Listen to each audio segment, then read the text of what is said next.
नमस्कार, पुष्पा क्लासेस में आपका स्वागत है।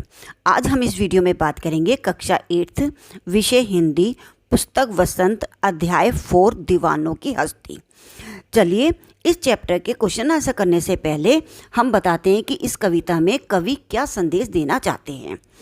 वे बताते हैं कि उनका जो व्यवहार है वो एक मस्तमौला इंसान का है। वे किसी भी बात की कोई चिंता या फिक्र नहीं करते। वे जहाँ भी जाते हैं खुशियाँ ही खुशियाँ और प्रेम बिखेरते हैं। वे अपने जीवन में कभी भी अपनी सफलता और असफलता का श्रेय किसी दूसरे को नहीं देते। तो चलिए एक बार हम इस पाठ का जो सार है उस पे हम एक बार नज़र डाल लेते हैं कि इसमें हमें क्या बताया है, ताकि आपको क्वेश्चन आंसर करने में आसानी रहे। प्रस्तुत कविता में कवि मस्तमौला और बेफिक्री का स्वभाव दिखाया गया है। मस्तमौला स्वभाव का व्यक्ति जहाँ जाता है खुशियाँ फैलाता है।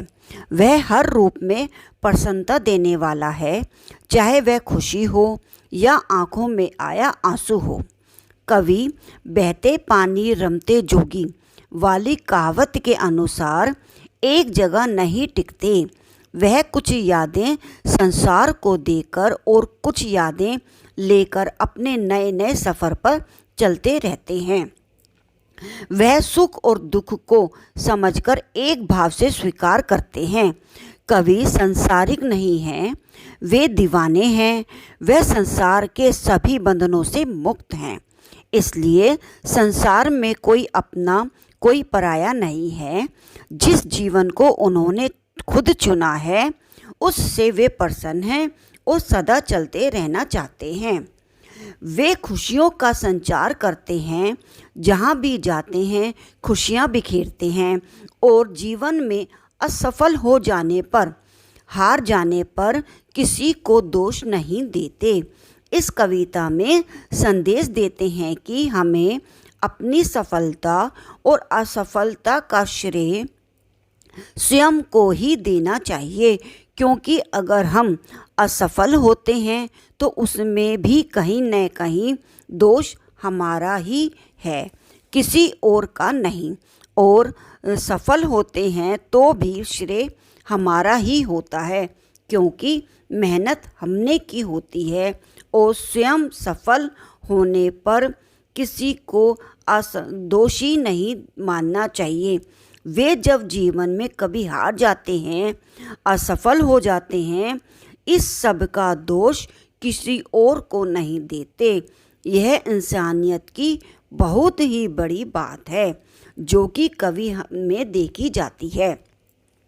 कहने का अभिप्राय है, बहुत से लोग जो होते हैं वो क्या करते हैं, मान लो असफल हो जाते हैं तो वो अपनी हार का दोष दूसरे को दे देते हैं कि इसने ऐसे करा था इसलिए मैं ऐसे असफल हो गया।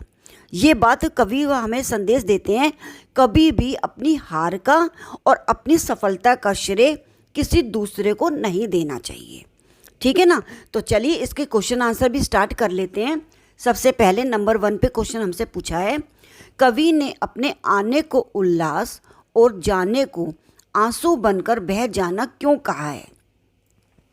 तो इसमें हमने उत्तर दिया है, कवि ने अपने आने को उल्लास इसलिए कहा है क्योंकि किसी भी नए स्थान पर वह बड़े उत्साह के साथ जाता है।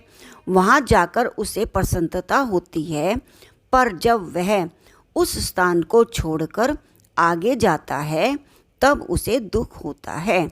विदाई के क्षण उसकी आँखों में आंसू बनकर बह निकलते हैं।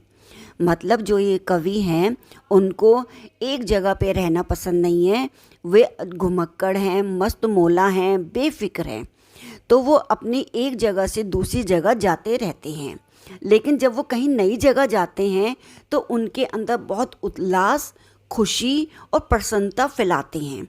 लेकिन जब उस जगह को छोड़कर किसी दूसरी जगह पे जाते हैं तो उनको जो विदाई का दुख है वो उनको थोड़ा सा उनकी आंखों में आंसू ले आता है। तो चलिए हम नेक्स्ट क्वेश्चन पढ़ते हैं।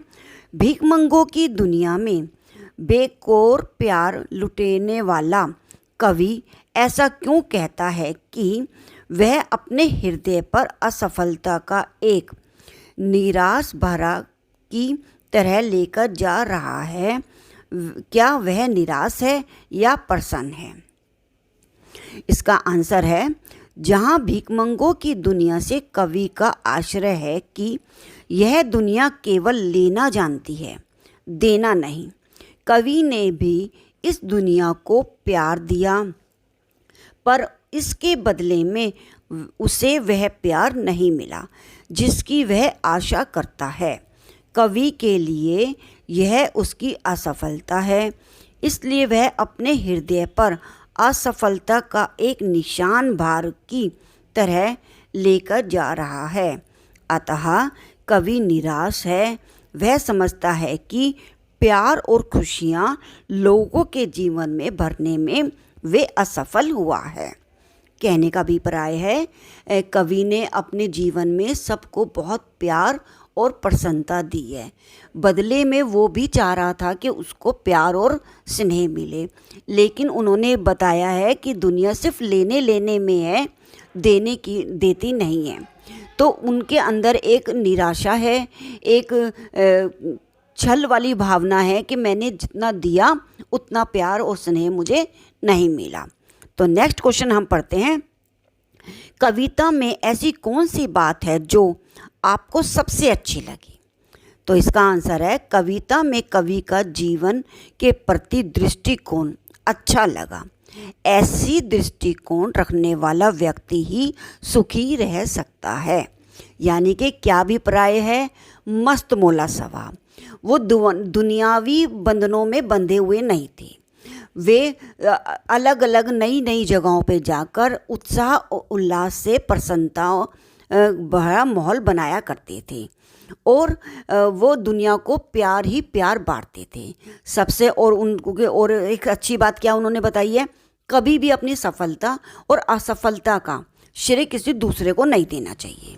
ठीक है ना, अगर हम सफल होते हैं तो उसमें भी हमारी मेहनत है, और हम अगर किसी कार्य में असफल होते हैं तो उसमें भी कुछ ना कुछ कमी हमारी अपनी ही होती है।